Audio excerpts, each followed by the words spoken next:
Hello and welcome to today's Facecast. Today we're in the Old Testament book of the prophet Isaiah, another one of our favourites.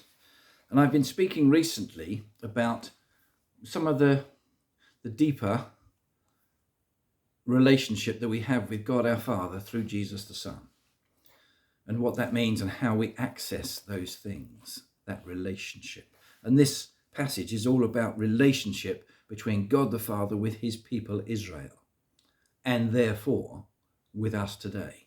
Now listen to what he says to them in this passage in Isaiah. This is in chapter 43. He who created you, O Jacob, which is the people of Israel, he who formed you, O Israel, fear not, for I have redeemed you. I have summoned you by name. You are mine. When you pass through the waters, I will be with you. When you pass through the rivers, they will not sweep over you. When you walk through the fire, you will not be burned. I am the Lord your God, the Holy One of Israel. Do not be afraid, for I am with you. Now, it's a wonderful encouragement to the people of Israel of old. No matter what happens to you, he says, fear not, for I have redeemed you. And what does redeemed mean? It means I have bought you back. I have paid a price for you, and you are mine.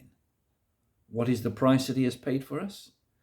The death of his one and only Son, Jesus, upon the cross.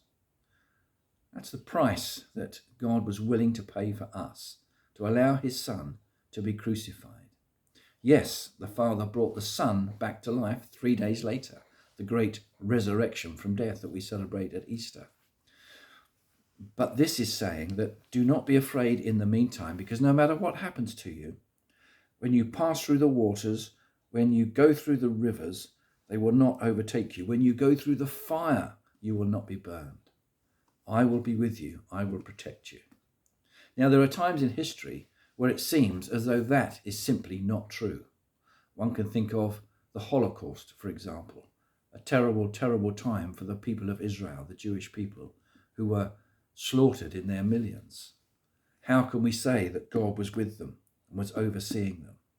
Well, remember, we're not just talking physically here, we're talking spiritually. I will protect you and be with you.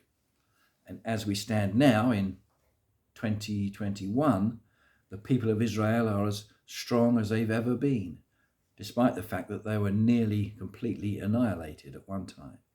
He has restored them, given them back their own country. He continues to be with them. He continues to be with us too.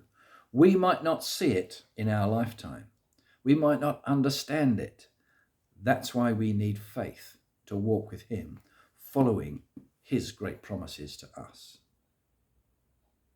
Have a great day. See you soon.